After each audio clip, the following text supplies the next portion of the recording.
Voilà, on va lire dans Hébreux, toujours chapitre 11. On va relire au verset 23. C'est par la foi que Moïse, à sa naissance, fut caché pendant 3 mois par ses parents, car ils virent que l'enfant était beau, et ne craignirent pas l'édit du roi. C'est par la foi que, devenu grand, Moïse refusa d'être appelé fils de la fille du Pharaon, aimant mieux être maltraité avec le peuple de Dieu que d'avoir la jouissance éphémère du péché. Il estimait en effet que l'opprobre du Christ était une plus grande richesse que les trésors de l'Égypte, car il regardait plus loin vers la récompense. C'est par la foi qu'il quitta l'Égypte sans craindre la fureur du roi, car il tint ferme comme voyant celui qui est invisible. C'est par la foi qu'il fit la Pâque et l'aspersion du sang, afin que l'exterminateur ne touche pas au premier-né des Israélites. C'est par la foi qu'ils traversèrent la mer Rouge comme une terre sèche, tandis que les Égyptiens qui en firent la tentative furent engloutis. Et j'aimerais méditer ce soir le verset 29, c'est par la foi qu'ils traversèrent la mer Rouge comme une terre sèche, tandis que les Égyptiens qui en firent la tentative furent engloutis. Et j'aimerais lire dans Exode aussi, passage qui parle de cette traversée, au chapitre 14, verset 10.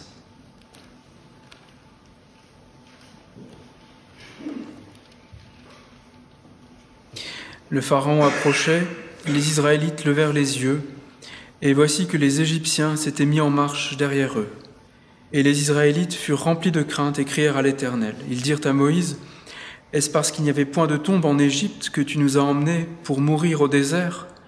Que nous as-tu fait en nous faisant sortir d'Égypte? N'est-ce pas là ce que nous te disions en Égypte?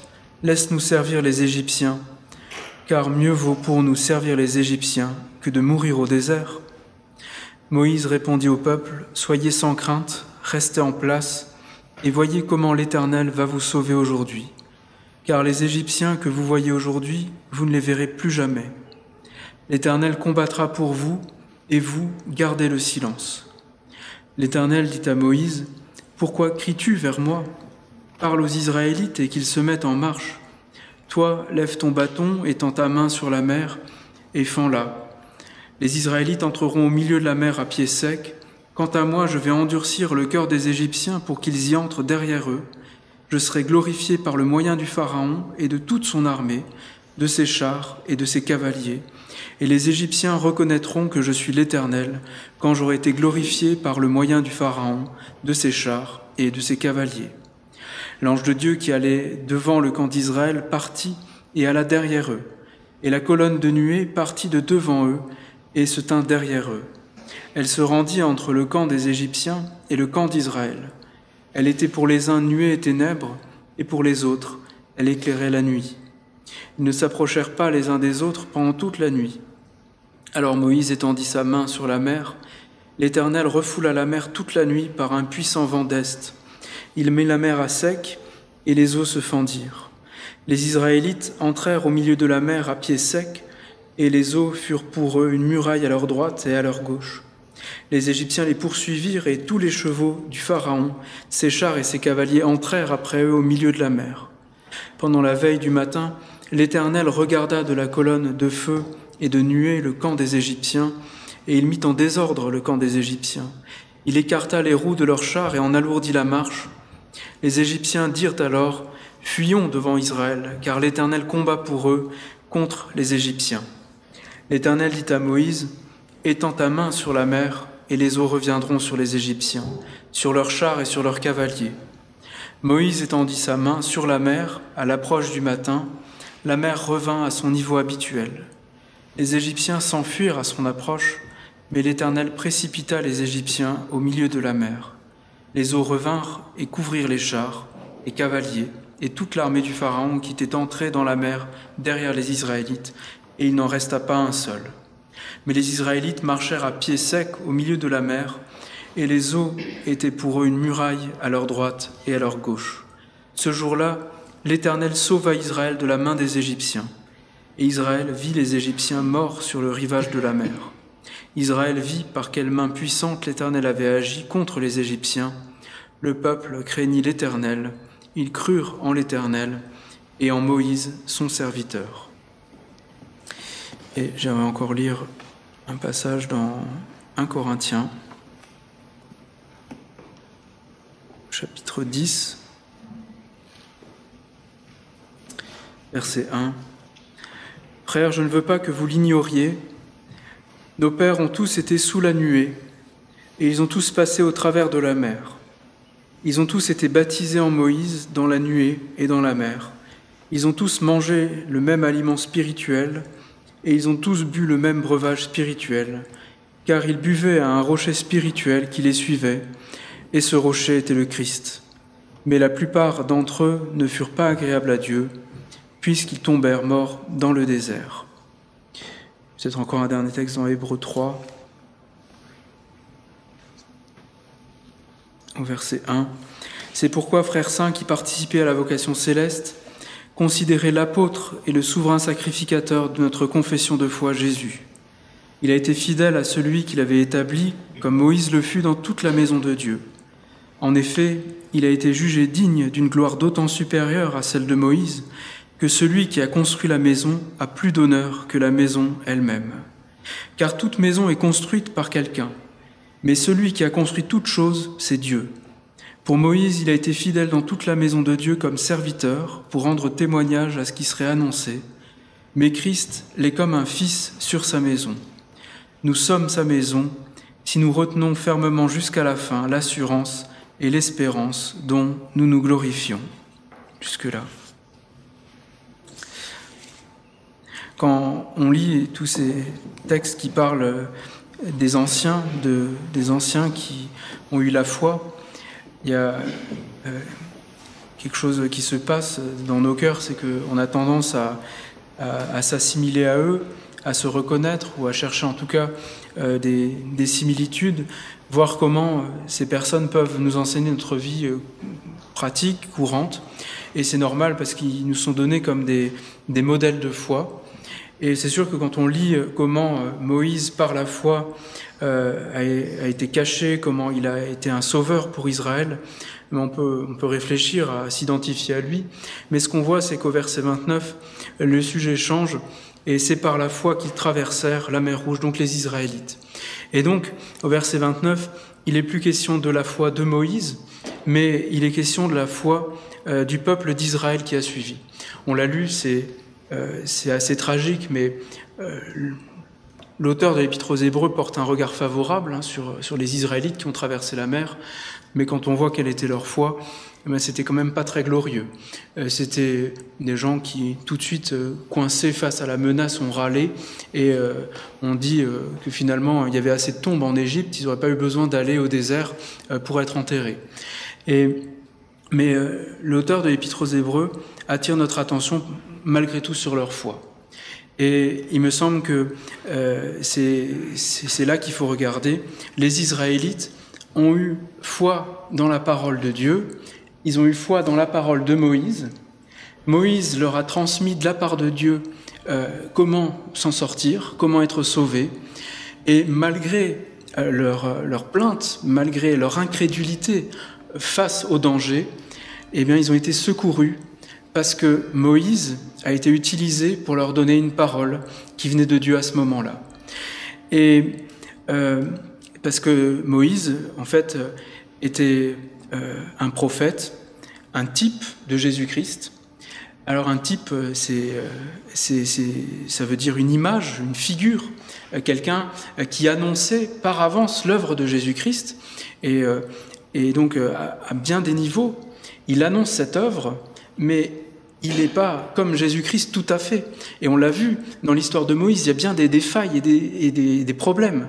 Il avait à cœur, il avait reçu dans la pensée d'aller visiter son peuple pour les sauver, mais il a tué un Égyptien, il a dû fuir à cause de ça.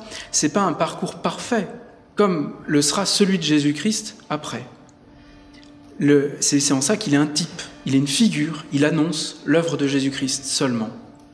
Et donc ce Moïse, qui était imparfait, qui était un homme, très clairement, et qui a eu des défaillances encore une fois après son appel, parce que il a parfois été en colère, il a frappé du bâton le rocher, etc. Et il n'a pas pu entrer dans le pays promis. Mais donc, Moïse annonçait l'œuvre de Jésus-Christ. Et donc le texte ici décale le point de vue et il va parler de la foi des Israélites qui ont eu foi en Moïse. C'est Moïse qui a été utilisé pour être leur libérateur, pour les arracher aux Égyptiens et les sauver de la menace. C'est lui qui a rempli ce rôle. Et à ce moment-là, on ne peut plus vraiment s'identifier à lui, parce que nous, on n'est pas des libérateurs, on n'est pas des gens extraordinaires qui ont reçu un ministère comme celui de Moïse, et on le voit dans Hébreux, au début du livre, dans Hébreux 3. C'est dit que Moïse était un serviteur, il a été un bon serviteur dans toute la maison, mais comme un serviteur. Et Jésus, lui, vient comme le Fils, comme celui qui est l'architecte, le Fils de l'architecte, qui est à la fois homme, mais qui est aussi Dieu. Et c'est pour ça que, par contre, dans la vie de Jésus, il n'y a pas d'erreur. Tout ce que Jésus fait, c'est ce que Dieu avait préparé pour lui. Tout ce que Jésus accomplit, c'est les prophéties qui avaient été données à son sujet. Et Jésus aussi accomplit ce que Moïse avait annoncé par sa vie et par son appel. Et là, ce qu'on voit, c'est que les Israélites, comment est-ce qu'ils ont été sauvés? Ils ont cru dans la parole de Moïse. Ils se sont tournés vers Moïse. Moïse, de la part de Dieu, leur a dit ce qu'il fallait faire, les a appelés à la foi, à la confiance, et donc ils ont suivi Moïse. Et c'est ça qui les a sauvés, malgré leurs plaintes, malgré leurs murmures. Avant même d'être dans le désert, ils murmuraient déjà. Mais en écoutant Moïse et en le suivant, ils ont été sauvés. Et il y a là pour nous un enseignement, parce que c'est par la foi qu'ils ont écouté Moïse et qu'ils ont été sauvés. Ils ont été arrachés des Égyptiens, de l'esclavage, de la servitude. Et c'est vrai qu'ils ont été arrachés déjà à la Pâque, parce que le Pharaon les a laissés partir, mais ils ont été détachés, délivrés véritablement de la menace et de l'asservissement au moment où Pharaon est plongé avec ses soldats dans la mer et que toute la menace est annihilée. Et Moïse dit dans l'Exode que Dieu allait se glorifier au travers de Pharaon, au travers de ses armées, parce qu'il les a mis à mort et il a chassé la menace. Et donc, la vraie délivrance parfaite pour Israël, c'est à ce moment-là qu'elle s'opère. Il y a une rupture vraiment de l'esclavage, puisque l'oppresseur qui esclavagisait est détruit, anéanti, jeté dans la mer. Et l'Épître aux Corinthiens nous enseigne sur ce passage aussi. Et il nous dit que, les Israélites ont été baptisés en Moïse, dans la nuée et dans la mer. Et c'est quelque chose de mystérieux, parce que pour nous, quand on parle de baptême, on parle d'un événement, on parle de quelque chose qui tient à notre propre existence, etc. Mais ce qu'on voit, c'est que ce qui s'est passé à ce moment-là, en tout cas, c'est le regard que l'apôtre Paul va donner sur cet événement, c'est qu'à ce moment-là, les Israélites ont été baptisés en Moïse, dans la nuée et dans la mer. Il y a à ce moment-là une rupture qui est consommée entre leur vie passée et leur vie nouvelle. Leur vie passée d'esclaves, asservis par l'Égypte, perdus, et des hommes murmurants, qui préféraient encore plutôt un petit peu souffrir, plutôt que de risquer d'être délivrés parce que ça pouvait être dangereux, à un statut nouveau, baptisé dans la mer, pour devenir libre et pour pouvoir entamer quelque chose de nouveau vers le pays promis, vers Canaan qui leur a été donné. Et à ce moment-là, l'oppresseur, l'esclavagiste, est mis dans la mer, il est noyé, il est tué. Et il y a bien un enseignement pour nous à ce sujet-là, c'est que nous n'avons pas Moïse, mais nous avons plus grand que lui. Nous avons Jésus-Christ, le Fils de Dieu, qui est venu pour nous arracher à l'esclavage, à l'oppression. Et quand on croit en lui, on va être mis au bénéfice de son œuvre. Parfois, quand on cherche la délivrance, on cherche toutes sortes de paroles. On s'agite, un peu comme les Israélites dans le désert. Ils sont acculés face à la mer, et donc ils s'agitent, ils crient vers l'Éternel. et ils attendent une parole qui va les secourir. Et nous, souvent, eh bien, on peut déjà avoir connu le Seigneur, on peut peut-être même avoir été baptisé, avoir mis notre foi dans le Seigneur Jésus-Christ, mais face à la menace, on s'agite et on cherche toutes sortes de paroles qui pourraient nous secourir. C'est quelque chose que j'ai souvent expérimenté. Quand on est face à une menace qui menace notre propre vie, notre propre personne, les nôtres, les amis, on s'agite et on s'inquiète parce qu'il y a menace, parce qu'il y a oppression. Et c'est quelque chose de redoutable. Et on est comme les Israélites.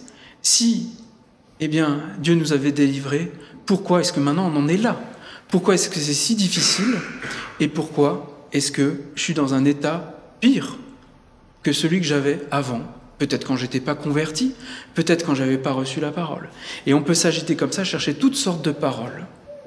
Mais il me semble que si nous on est appelés à avoir la foi, c'est sur la foi en Dieu, mais aussi la foi en Jésus-Christ. Les Israélites ont eu foi en Moïse, ils l'ont cru, ils ont écouté sa parole et ils ont marché à pied sec, ils ont été délivrés des Égyptiens. Et nous pouvons avoir foi au Seigneur Jésus-Christ. Et Jésus-Christ est plus que Moïse, il est plus grand, il est plus puissant, il est le Fils de Dieu. Et c'est pour ça que quand on connaît des épreuves, quand on connaît l'oppression, quand on connaît la mort qui frappe à la porte et qui est à côté, qui menace, eh bien, on a plus que Moïse, on a Jésus-Christ. Et Jésus-Christ, eh bien, sa particularité et son ministère, c'est d'habiter dans nos cœurs par la foi et de nous donner tous ses bienfaits. Nous avons tout en Christ et c'est vers lui qu'il faut se tourner. On pourrait dire, on peut chercher la parole, on peut chercher une parole de Dieu, mais c'est lui la parole. Et on est appelé à se tourner vers lui avec foi et l'écouter, le chercher, comme les Israélites ont écouté Moïse, mais plus que l'écouter, à lui ouvrir nos cœurs pour que lui et son Père viennent y habiter par son esprit. Parce que c'est quand l'esprit du Seigneur Jésus-Christ habite dans nos cœurs qu'on va connaître la délivrance. C'est comme ça que Dieu va agir pour nous.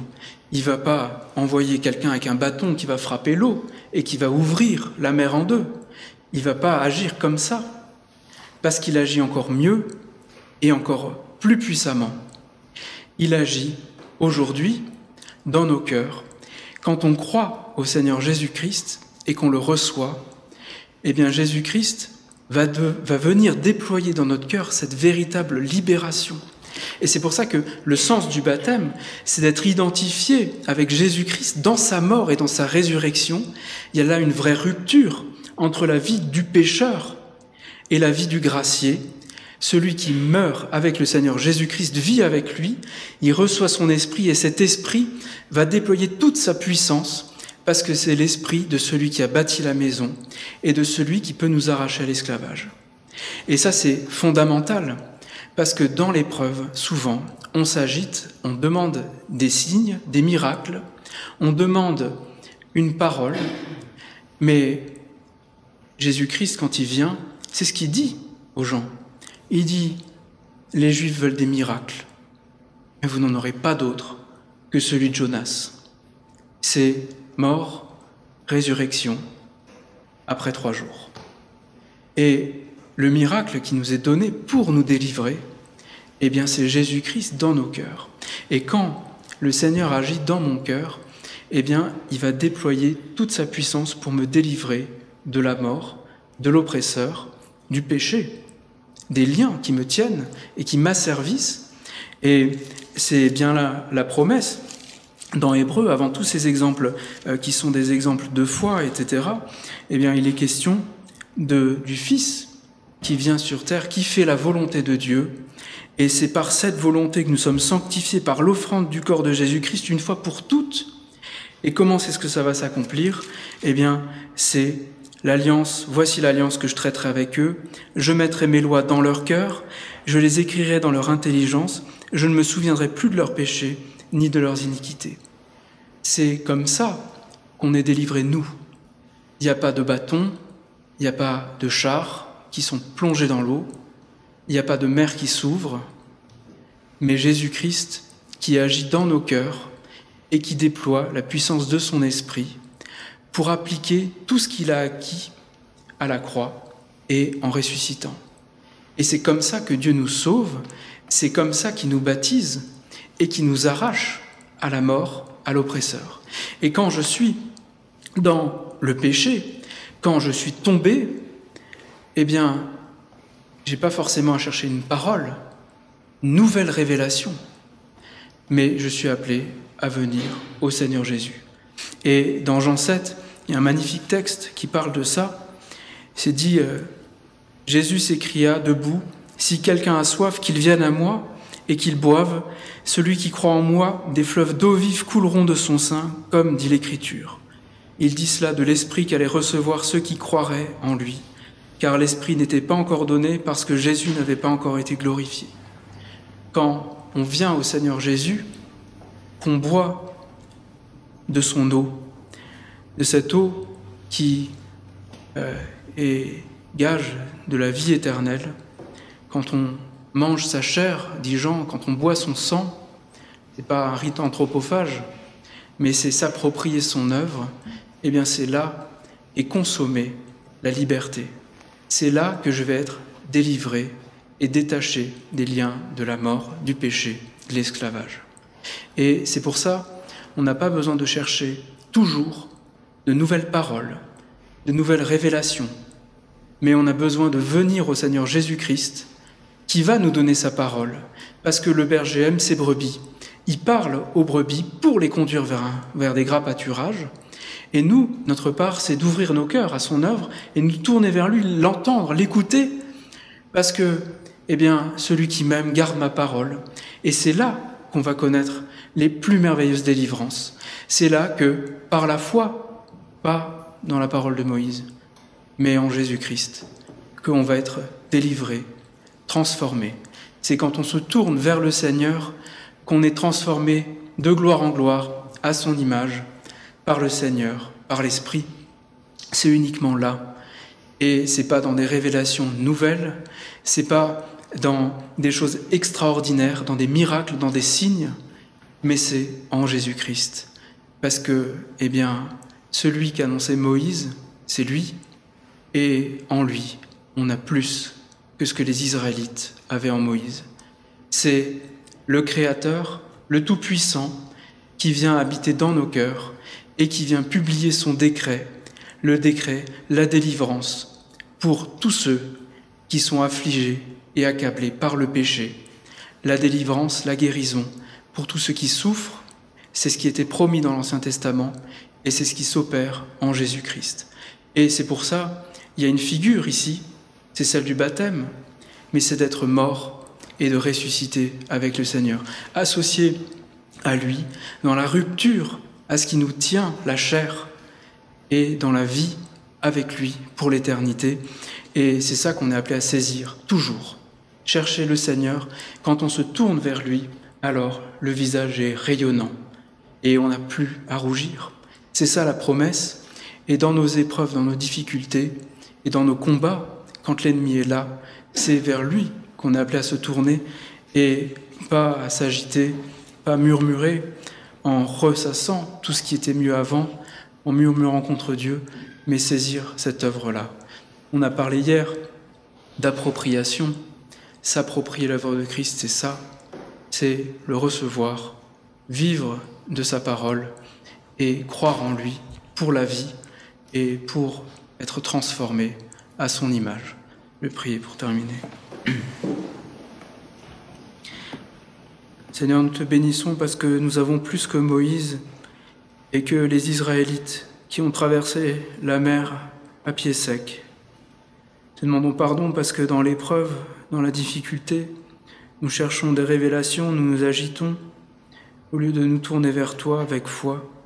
Seigneur, nous croyons que tu es notre berger, que tu prends soin de nous et nous voulons t'écouter, boire ta parole et être conduits vers les sources de la vie. Seigneur, merci parce que tu as le pouvoir de nous arracher à la mort, à l'oppresseur, et nous délivrer, nous conduire vers cette vie éternelle. Et Seigneur, nous te bénissons parce que déjà aujourd'hui nous pouvons l'expérimenter en toi. Seigneur, merci et te bénissons parce que tu as le pouvoir de faire infiniment au-delà de ce que nous attendons, pensons ou désirons. Et c'est pour ça que nous voulons fléchir les genoux devant toi, parce que c'est toi qui nous sauve, qui nous délivre et qui nous bénit. Au nom du Seigneur Jésus-Christ, qui est notre Pâque, notre libérateur et notre Sauveur. Amen.